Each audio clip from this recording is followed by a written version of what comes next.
eu vou me guiar por um roteiro, hoje em especial, de um sujeito chamado Ian Lambrecht. É um professor da Faculdade Católica, da Universidade Católica de Leuven, na Bélgica. Mas o Ian Lambrecht é um baita autor e ele fez uma sugestão de estrutura do Apocalipse que eu quero que você me acompanhe aí.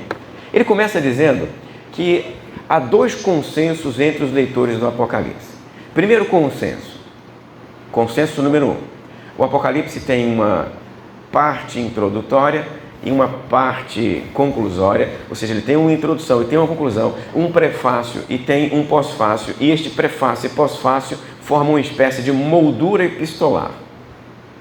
Os versículos 1, 2 e 3 do capítulo 1, que eu li para vocês aqui, formam o prefácio do Apocalipse, na forma de epístola mesmo. Eu, João, escrevo para vocês. Isso é um prefácio. E um pós-fácio, que começa lá no 22, a partir do versículo 5, e vai até versículo 6, na verdade, né? E vai até o versículo 21 ou 22, dependendo da sua versão bíblica. Outro consenso, de que o miolo do Apocalipse, então, tem dois formatos diferentes. Um formato epistolar e um formato de visão apocalíptica.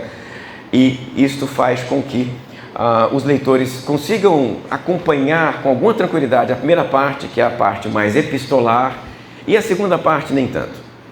A primeira parte vai então ali do capítulo 1, do versículo 4, até o final do capítulo 3, que é a sessão em que aparece o Filho do Homem. Depois do aparecimento do Filho do Homem, o Filho do Homem entrega 7 cartas para João escrever para as 7 igrejas da província romana da Ásia, e ali termina então a sessão epistolar, a porção epistolar do Apocalipse, uma carta para 7 igrejas, 7 cartas para 7 igrejas. E depois, do capítulo 4 até o finalzinho, até o final do texto, até o 22.5, nós temos aí uma sessão visionária, uma grande visão. E depois disso ele divide o livro em 3 partes. 3 partes. São 3 blocos, 3 sessões. Não tem o mesmo tamanho, não tem a mesma dimensão, né? Você vai perceber que a sessão final é enorme, é grande, mas elas são sessões distintas, como se fosse uma espécie de crescendo, sendo que a parte final é a maior parte, a parte mais desenvolvida. A parte inicial, letra A, está aqui nos capítulos 4 e 5. E o que nós temos nos capítulos 4 e 5? Nós temos a visão introdutória do rolo selado com 7 selos.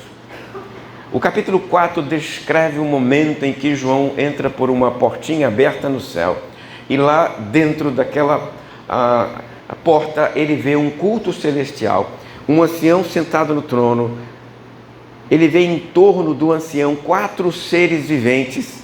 Estes seres têm 6 asas e cantam sem cessar o mesmo hino que o Isaías viu, e são os mesmos personagens que apareceram para Ezequiel. Então, estes 4 seres viventes, chamados aqui de zoontes, seres viventes, eles apareceram em 2 outros lugares na Bíblia, Isaías 6 e Ezequiel 1, 2, 3. E são os mesmos personagens, e o que eles estão fazendo nas 3 passagens é a mesma coisa: em volta do trono de Deus, cantando sem cessar, Santo, Santo, Santo é o Senhor dos Exércitos. Em volta deles, João vê 24 anciãos, em grego presbíteroi, 24 presbíteros celestiais. Tem muita gente que interpreta os presbíteros celestiais como a igreja, ou como os judeus do Antigo Testamento e a igreja do Novo Testamento, ou os 12 filhos de José, os 12 filhos de Jacó e mais os 12 apóstolos. Ok. Mas uma boa maneira de interpretar esses 24 presbíteros celestiais é como se fossem seres angelicais de natureza e de característica distinta, porque Apocalipse tem um monte deles.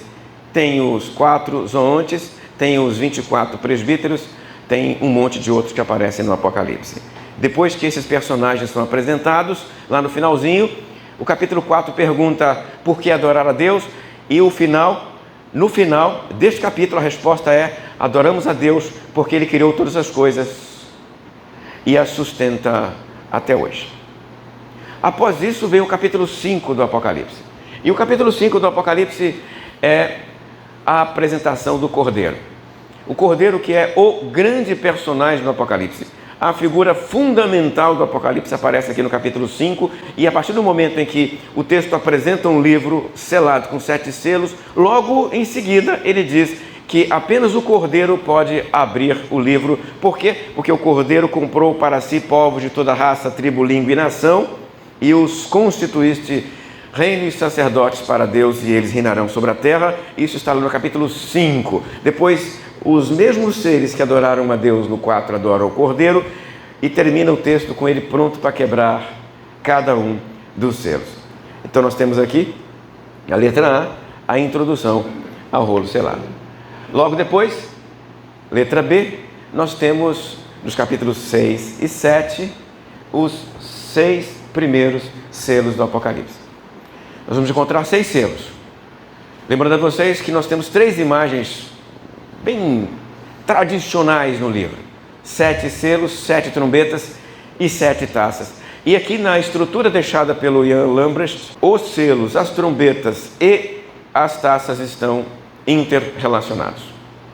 Perceba que aqui na letra B, nos capítulos 6 e 7, nós temos nos versículos 6, 1 a 8, os primeiros 4 selos que aparecem bastante em livros, em novelas, porque eles são os terríveis, tenebrosos 4 cavaleiros do Apocalipse.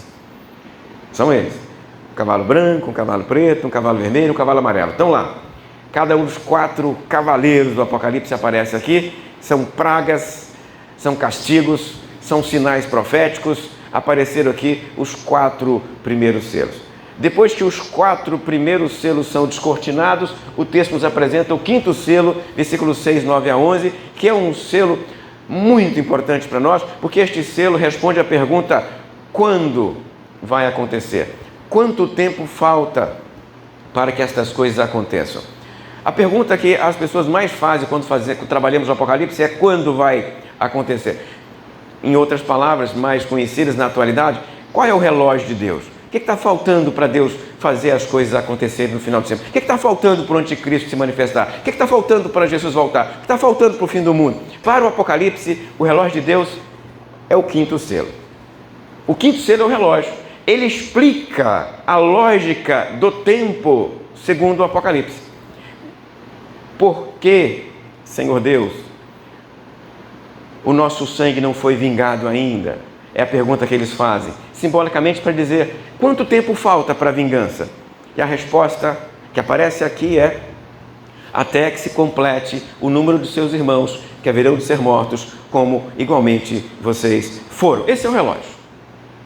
Então, se alguém me perguntar: por que está demorando? Por que não aconteceu ainda? Cadê o anticristo? Eu vou apontar para este selo aqui. Este selo é a resposta. Por que está demorando? Porque está faltando. Está faltando um mártir ou outro. Está faltando alguém morrer. Está faltando um sangue derramado. Por quê? Porque quando se completar, vem o fim dos tempos. Após isto se completar, então, 6º selo, que são os sinais escatológicos, que são os cataclismas do fim dos tempos, começa ali no 6º selo. O Apocalipse, logo após o 6º selo, apresenta um interlúdio. Como funciona isso no Apocalipse? O Apocalipse tem um monte disso. O Apocalipse usa interlúdio para provocar em nós uma sensação de expectativa. Vocês devem já ter ouvido falar que os números judaicos representam coisas. E assim, o número 7 é o número da perfeição. Todo mundo já sabe disso. Todo mundo já ouviu falar. 7 é símbolo da perfeição. Pois bem, se 7 é o símbolo da perfeição, o que um sujeito de mentalidade judaica, leitor do Antigo Testamento, conhecedor da lógica dos judeus, o que ele imaginaria quando o leitor estivesse lendo para ele assim: 1º selo, 2º selo, 3º selo, 4º selo? O que ele imagina? Que o 7 vai terminar tudo, correto? O 7 vai acabar. O que João faz na hora de montar a estrutura do texto? Ele recebeu a revelação e deu a estrutura, tá? A estrutura é do João. Eu acho que nesse caso, eu só estou fazendo esse parênteses aqui para você. João recebeu as imagens, as revelações, as visões, mas ele organizou o livro. O livro ele organizou. Então, por que ele coloca aqui o parêntese? Para dar uma segurada na expectativa. E além de dar uma segurada na expectativa, ele aproveita para, no parêntese, explicar um elemento que ele já tratou ou antecipar um elemento que ele ainda vai tratar. Eu queria dizer para vocês então que no Apocalipse os parênteses estão fora de lugar. Em outras palavras, estas seções que nós chamamos de parênteses estão na lógica narrativa do texto em outro canto. Mas João abriu um buraco ali, uma brecha ali, um parênteses, uma chave ali, colocou ali aquela história. Mas aquele não é o lugar daquela história. O parênteses aqui é o capítulo 7. Antes do 7º selo, o parêntese é 144 mil pessoas na terra, chamados e selados por Deus, e uma grande multidão no céu, salva, redimida por Deus. Este é o parêntese. E aí eu preciso que você entenda, se eu estou dizendo que este não é o lugar deste elemento aqui, né, este bloco aqui, funciona e é de outro canto do Apocalipse, eu consigo apontar para você aqui, ó. De onde são os 144 mil? Do capítulo 14. E a multidão? Idem. A multidão está lá. 14 para o 15. Os 144 mil? 14. Qual é o lugar do capítulo 7? Junto com 14. Se nós fôssemos fazer uma arrumação narrativa do Apocalipse, nós tiraríamos daqui a história dos 144 mil e a multidão no céu e levaríamos lá para o capítulo 14. Depois do parêntese, finalmente ele vem com o 7º selo e as trombetas. Mas eu quero que você veja que o 7º selo e as trombetas consomem o restante do Apocalipse. Veja que para Ian Lambrecht, o Apocalipse é dividido em 3 pedaços, mas os 3 pedaços são pedaço capítulo A, 4 e 5, pedaço B, 6 e 7, pedaço C, do 7º selo até o final do livro. Então aqui, ó, do 8 até o 22. É um grande bloco. A, B, C, mas o blocão é o bloco C. Este bloco C vai ser numerado por Ian Lambrecht de uma maneira muito curiosa. A, B, C, depois BA de novo. Para quem trabalha com o Antigo Testamento, isso não é mistério nenhum. Isto aí é, para os estudiosos do Antigo Testamento, uma coisa chamada quiasmo. Quiasmo é uma estrutura semítica. E a estrutura que ele usa aqui agora, ABC, BA, ou seja, ele sobe e desce, é um quiasmo. A seção, né, que começa lá com a entrega do 7º selo. O pedaço que começa com a entrega do 7º selo. Nós temos aqui uma pequena introdução com a apresentação do 7º selo, os anjos que estão dentro do 7º selo. Você já percebeu aí que o 7º selo, ele então tem dentro dele 7 anjos com 7 trombetas. As orações dos santos fornecendo uma espécie de acentuação da importância, do valor e do papel das trombetas. E aí o versículo 6 com a preparação para tocar as trombetas. Então, 6 versículos para apresentar esta porção, e aí nós temos as 6 trombetas na letra B, que vão do 8:7 até o 11:14. É exatamente isso. Vai ocupar aqui conosco a seção do 8 até o capítulo 11 todinho. Tá? Então nós temos aqui as primeiras 6 trombetas, que são divididas em 4 e depois 3. Primeiras 4 trombetas, uma águia canta os ais. Então você viu aí que nós temos um maisinho aí. Esse mais significa dizer o seguinte: isso aqui está aqui como se fosse uma chave mesmo. Não está na narrativa, é uma forma de chamar a atenção da audiência. A 5ª trombeta, depois vem a 6ª trombeta. Quando chega na 6ª trombeta, lembrando que as trombetas são cataclismos escatológicos, como aqueles do Antigo Testamento, lá de Isaías, Jeremias, Cataclismas é o sol vai ficar vermelho, a lua não vai dar mais a luz, as estrelas vão cair do céu, o mundo vai tremer e as coisas vão ficar feias. Ou seja, as coisas vão ficar muito ruins nesse momento, porque o universo vai tremer em convulsão para o fim dos tempos. São momentos muito difíceis na leitura do Apocalipse. Por quê? Por que são difíceis? Porque são dolorosos. É só ai, é só gemido, gafanhoto destruidor, seres que picam e fazem o mal, é muita morte, é muito sangue, muita violência, é de dar pesadelo. Quando você termina essa sessão, vem os parênteses. Quais são os parênteses aqui? São 2 blocos de parênteses. O primeiro bloco de parênteses é um livrinho que o profeta recebe para comer. E após o livrinho comido pelo profeta, vem uma outra sessão, que é a sessão das 2 testemunhas. 2 testemunhas são martirizadas e vão para o céu.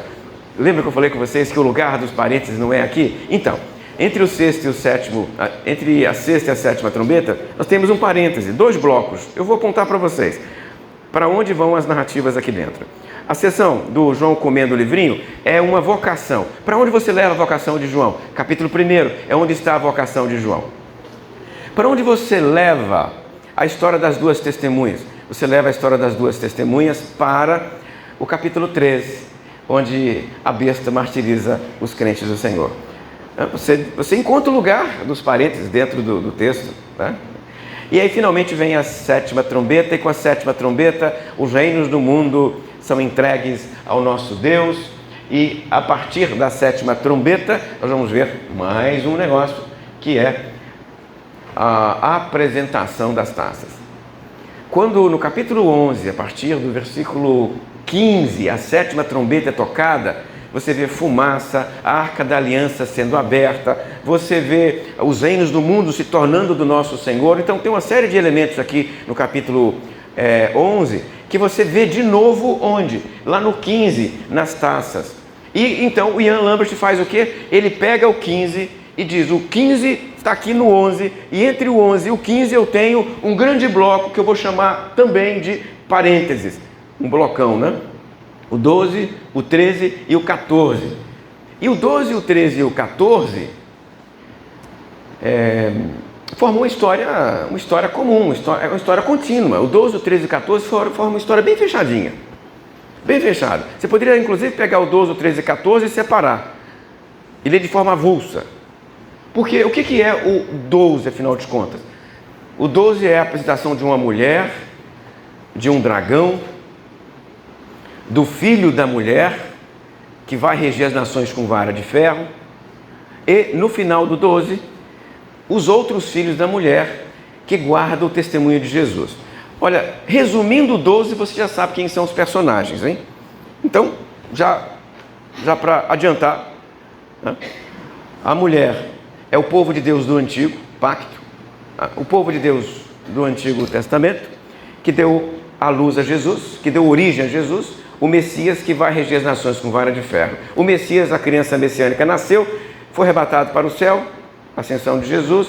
O dragão é o diabo, que vai tentar destruir a mulher, não consegue. Vai tentar destruir o filho da criança, o filho da mulher, a criancinha, o Messias, não consegue. E aí no final do texto, capítulo 12, versículo 11, se não estou enganado da memória aqui agora, lá no finalzinho do 12, o texto apresenta para nós, não é 11 não, peraí, eu acho que é 17, no finalzinho do capítulo 12, você vai encontrar a descrição dos outros filhos da mulher como a igreja do Senhor. E no momento em que os outros filhos da mulher são descritos como a igreja do Senhor, o texto criou para nós uma lógica. Qual é a lógica? A mulher Israel deu à luz a Jesus. A mulher Israel deu à luz a igreja. O dragão é o diabo, tentou matar Israel, não conseguiu. Tentou matar Jesus, não conseguiu. E o que ele quer agora? Ele está irado na terra, sabendo que tem pouco tempo, por isso ele vai perseguir quem? Ele vai perseguir a igreja do Senhor. Está lá no final do capítulo 12. Ele vai perseguir a igreja do Senhor. Por quê? Porque ele está na terra irado, porque ele foi derrotado no ministério de Jesus, porque ele foi derrotado no céu, ele foi lançado para a terra, ele tem pouco tempo e é igual uma serpente, cuja cabeça foi pisada, mas ela ainda consegue morder por causa dos estertores da morte. É o Satanás. está perseguindo quem agora? A igreja do Senhor. É o capítulo 13. O capítulo 13 mostra para nós a forma como o dragão persegue a igreja. Como é que ele persegue a igreja, pastor? Ele persegue a igreja por meio das bestas que ele levanta. E por que ele tem que levantar besta para perseguir a igreja? Ele não pode fazer diretamente, porque o dragão, o diabo, não pode encostar nos crentes. O diabo não pode encostar nos crentes de jeito nenhum, porque os crentes são selados pelo Espírito Santo do Senhor. O dragão não encosta em você, meu irmão. O dragão não toca em você. O diabo não encosta em você. Mas ele pode levantar bestas que encostam. E as bestas encostam para valer. Ele levanta a besta que vai e machuca você, que maltrata você, que bate em você, que dá um tiro em você. Então, são as bestas que o dragão levanta. Porque ele não pode fazer diretamente. Porque não tem permissão para isso. Então, as bestas são instrumentos que o dragão levanta para fazer o que ele não pode fazer. Ele levantou 2 bestas aqui nesse texto. Estas 2 bestas têm como papel perseguir a igreja do Senhor, e elas vão fazer isso no capítulo 14, quando o texto descreve os seguidores de Jesus em volta de Jesus, perseguidos pela besta, e no final do 14 é sangue que não acaba mais.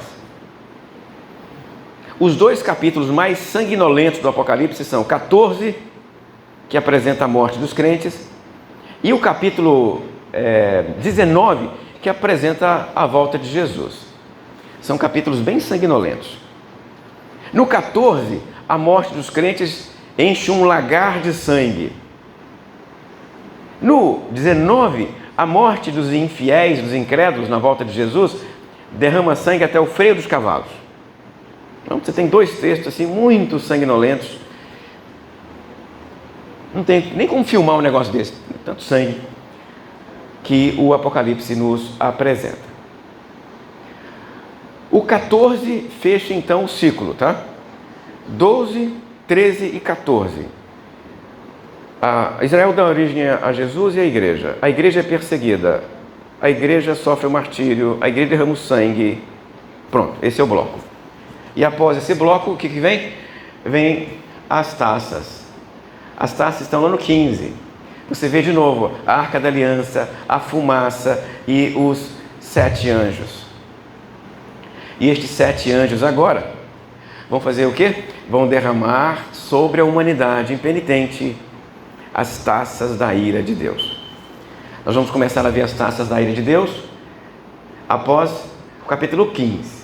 O 15 é um texto que canta a libertação de Deus, um texto que descreve o aparecimento dos anjos com as taças. Há uma canção de vitória e finalmente no 16 as taças começam a ser despejadas. Nós temos então aqui as 4 primeiras taças. Você perceberá ao ler as taças que elas estão repetindo as trombetas. Não tem novidade não. A primeira taça é igual à primeira trombeta. A segunda taça é igual à segunda trombeta. A terceira taça é igual à terceira trombeta. Neste caso aqui, o que tem de diferente? Só a intensidade é maior, né? A dor é maior, mas as taças representam as trombetas igualmente. 4 taças, depois a 5ª taça, a 6ª taça. Segundo Ian Lambrecht, aqui, após a 6ª taça, é que a história da mulher e o dragão, o capítulo 12, 13 e 14 viria, já que é um parênteses, ele teria que ser deslocado. E para o Ian Lambrecht, é para aqui que ele seria deslocado. Nós temos então aqui a 7ª taça, e após a 7ª taça, a ira de Deus está concluída. Terminou a história? Terminou não, porque depois que a ira de Deus está concluída, o texto gasta, meu irmão, um bloco enorme, uma longa sessão para falar sobre a Babilônia. Ela aparece lá no capítulo 18 e ele vai falar dela até um pedaço do 19, 2 capítulos e meio para falar da Babilônia. É a maior porção do Apocalipse em torno de um tema só, a Babilônia. E ele vai descrever a forma como a Babilônia vai ser destruída, destroçada, desmembrada, queimada, julgada, lançada no mar, etc, etc. Né? É uma longa sessão para descrever o juízo de Deus sobre a Babilônia. E finalmente, na metade do 19, nós vemos então a volta de Jesus. Jesus aparece lá no capítulo 19 na forma de um cavaleiro sobre um cavalo branco. Este cavaleiro sobre um cavalo branco tem na coxa escrito Logos de Deus. Ele tem uma espada na boca. É Jesus, não tem dúvida nenhuma. No mundo antigo, os generais voltavam para suas cidades em cima de cavalos brancos para simbolizar a vitória sobre os seus inimigos. É isso. É um símbolo de vitória de Jesus. Então a imagem de um cavalo nas nuvens com Jesus em cima do cavalo não significa que ele precise de cavalo para voltar para a terra, que ele precisa de cavalo para se locomover, que ele precisa de qualquer objeto para andar para lá e para cá. Não precisamos restringir a atuação, o poder e o alcance da obra de Jesus. Dá para dizer que é a mesma descrição que o Paulo faz em 1 Tessalonicenses 4,13, só que em linguagem simbólica. Como é que o Paulo descreveu a volta de Jesus? Lá no fim dos tempos, o arcanjo toca a trombeta, Jesus e os anjos apontam no céu. Não tem cavalo lá em Paulo, não. Cadê o cavalo? Não tem cavalo. É apenas uma imagem no Apocalipse de João. Paulo e Jesus falam da mesma coisa, só que o João coloca um símbolo, no caso aqui, o cavalo. Quando Jesus volta, ele destrói todos os seguidores da besta e as duas bestas, de forma que não haja ninguém mais, além dos santos, dos ressuscitados, dos crentes com Jesus. Não tem mais ninguém. Daqui para frente, Jesus e seus santos serão os únicos seres, no Apocalipse aqui, né? No capítulo 20 até o versículo 10, a caminhar por aqui, a caminhar pela terra. No capítulo 20, 1 a 10. O João entende que Jesus volta para a terra e vai trazer os mortos com ele. E vai, durante um período, estar na terra com estes seus seguidores. Este texto apresenta a prisão de Satanás. E logo após a prisão de Satanás, o texto descreve o juízo final. Após o milênio. Após o milênio, está lá no Apocalipse 20. Você encontra então um momento em que todos prestarão contas no tribunal celestial. Todos. Os justos salvos e os ímpios condenados. Todos. O juízo final é para todo mundo. Mas é bom lembrar que juízo final na Bíblia não é para mudar o status de ninguém. Você chegou lá no juízo final salvo e sai de lá perdido? Isso não existe. O juízo final não muda o status de ninguém. Quem chega perdido continua perdido, quem chega salvo continua salvo. Mas então, pastor, para que juízo final? Olha, Jesus já disse o motivo do juízo final. O juízo final, nos termos bíblicos, é para galardoar todas as suas obras, todos os seus atos, todos os seus pensamentos serão lidos, nos termos bíblicos, evidentemente, né? Lidos. Os livros vão ser abertos, vão ser revelados, não vai ter segredo nenhum para ninguém. E ali naquele momento, você será galardoado. O galardão dos santos é seguido à Nova Jerusalém. O galardão dos ímpios é seguido ao Lago de Fogo. O que vem após, então, o juízo final para os ímpios? Lago de Fogo. O que vem após o juízo final para os santos? Nova Jerusalém. Isso quer dizer que, neste momento, que a história da Terra termina, segundo o Apocalipse. Segundo o Apocalipse, é só aqui que a história da Terra termina. Até aqui tem história, até aqui tem dia e tem noite, até aqui tem passagem do tempo, até aqui tem terra, até aqui tem este mundo como nós o conhecemos. Mas daqui para frente, não mais. Porque a Nova Jerusalém é diferente de tudo o que o autor apresentou até agora. Ela é uma realidade transcendental. O fato de que nela não há nem dia nem noite significa o quê? Que não há passagem de tempo nela. Enquanto que até o milênio tinha passagem de tempo. Agora não tem mais. A Nova Jerusalém, ela é distinta do período milenar. E por quê? Porque nela Deus habita com o seu povo. Mundo transcendental. Então o Apocalipse, ele descreve o fim da terra, o fim do mundo, o fim da história aqui no juízo final. Até o juízo final tem história, tem terra, tem mundo. Daqui para frente, apenas a realidade transcendental que ele chama de Nova Jerusalém. Acabou. Então, o Ian Lambert, ele apresentou o Apocalipse deste jeito. Tem outras maneiras de apresentar o Apocalipse? Tem outras maneiras de apresentar o Apocalipse. Mas eu queria apresentar esta forma do Ian Lambert para vocês. É uma forma, acho que até didática. Nós podemos divergir em um aspecto ou outro, por exemplo, a ABC dele, a gente pode divergir, eu teria até uma outra forma de dividir o Apocalipse, mas não tem problema não. O importante é que você, por meio dessa estrutura, teve acesso ao conteúdo inteiro do Apocalipse. Um blocão único, que vai do 1,4 até o 22,5, dividido em 3 pedaços, 4, 5, 5 e 6, e depois do 7 até o 22.